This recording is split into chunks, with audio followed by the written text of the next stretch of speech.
Talk about derivatives. Well, before I talk about derivatives, let me just say generally, I think of the reformist group who worked very hard in the legislation, I think I'm on the end of feeling more optimistic about the legislation as a whole. I've got to say one of the big winners in this battle, and deservedly so, is Elizabeth Warren, who took this idea of the Consumer Finance Protection Agency, Bureau, what have you, from a... And all I would say in response to Mr. Soros about whether Elizabeth is worried whether the Consumer Bureau can tolerate the Fed or withstand the Fed, if Elizabeth Warren is the chair, and I don't know whether you want this, but to me, if you're named, it's the first sign that the Obama administration is taking this seriously. But as Elizabeth is the chair, I worry more about Ben Bernanke than I do about Elizabeth Warren.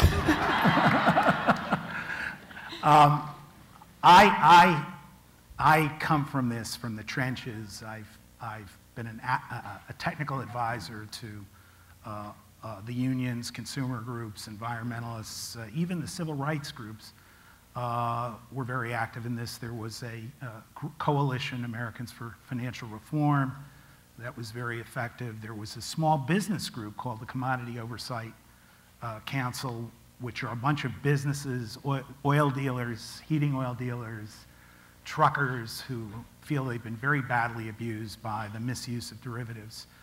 And through support of people like Mr. Soros, both intellectually and otherwise, we had a band of guerrillas, not G-O-G-U-E-R, who operated with baling wire and chewing gum, going day to day against a very well-financed Wall Street operation. Wall Street brought in the Fortune 500 companies.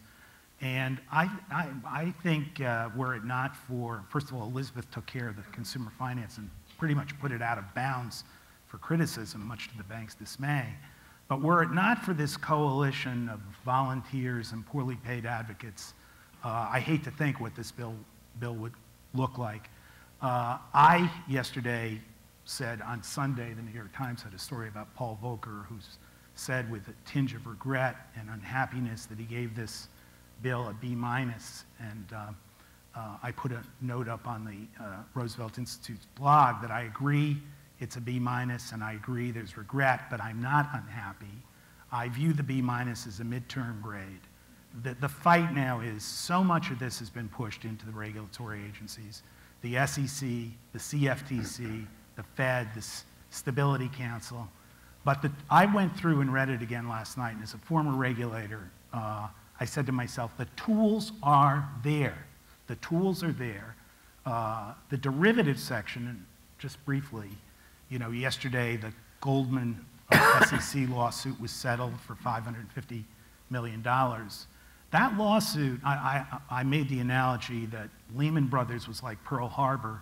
April 16th, when the SEC sued Goldman, was like the Battle of Midway, which was the first United States ability to sort of push back the Japanese in World War II. That April 16th was the Battle of Midway. Whether or not Goldman committed fraud in that case is completely irrelevant. That case epitomized what happened in the meltdown. Most people think the meltdown was a failure to pay mortgages. That was only a very small part of the problem. The cause of the meltdown was that people were betting on the question of whether people would pay their mortgages to the tune of trillions of dollars without having any underlying interest in the market. John Paulson, who's blameless in this because what he did was perfectly legal, went to Goldman and said, I see all these investment vehicles out there, and I think the following are bound to fail. I don't care if they're AAA rated. They're a joke. They're a house of cards, but nobody understands this yet. And he said to Goldman, help me find somebody who will take the other side of the bet. That is to say, that will bet that those instruments will succeed. And the critique here is not that Goldman may have committed fraud in getting the Royal Bank of Scotland and some German banks to take the other side of that bet.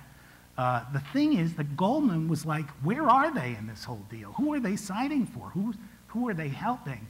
And I don't say the man on the street understood this, but the educated public who's observing and trying to figure out what's going on, including Wall Street.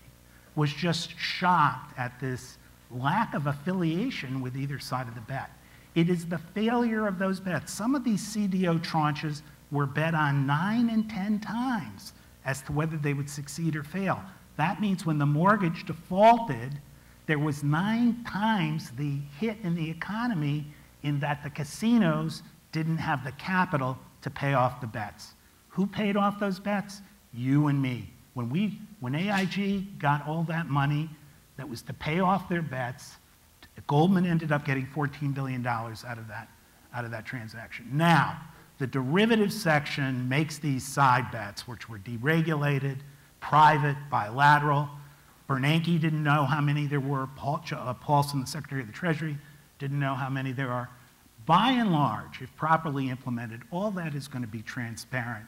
It's going to be cleared, which means that you don't have AIG betting that the subprime market will hold up without any capital in reserve to make those payments. Now they'll have to have capital. And why? Explain why that is important. Well, you know, AIG woke up on the morning of September 16th and they realized they were $80 billion in the hole. $14 billion for collateral that the banks insisted that they put forward. They never put any collateral forward. This one subdivision of AIG, they had 22 subsidiaries. 21 were in the classic insurance business, which is regulated, requires you to post capital. Those 20 institutions on September 16th had $20 billion in reserve. The one institution that was betting the subprime market would hold up, the financial products, they didn't post a penny. They thought, this is great, we're getting premiums in here, this market is wonderful, it's AAA rated, housing prices are always going to go up. September 16th, they were in the whole 80 billion. That turned into 185 billion. And you and I, not because of the mortgage principally, but because the bets failed. The derivative section, if properly implemented by the SEC and the CFTC, can put a stop to that. And I think it may be too late, and God knows maybe we'll talk about this later with the sovereign debt crisis, problems in the states.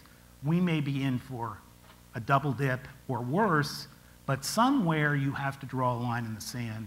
And I think this bill did, if it's properly implemented. George, where would you draw the line in the sand on derivatives? Draw the line on what? Where would you draw the line in the sand on derivatives in general? I mean, do you think credit default swaps and the kind of synthetic securities that were being built have a useful place, and should they just need to be monitored, or they need to be eliminated or curtailed? Derivatives can fulfill very useful functions, but they have hidden flaws, which are not so hidden anymore after the events we have lived through. And that has to be recognized. And CDS in particular are actually poisonous. And they should be only used by prescription. In other words, for general use, they are very, very dangerous. And AIG made the mistake that they thought that they were selling insurance which is overpriced.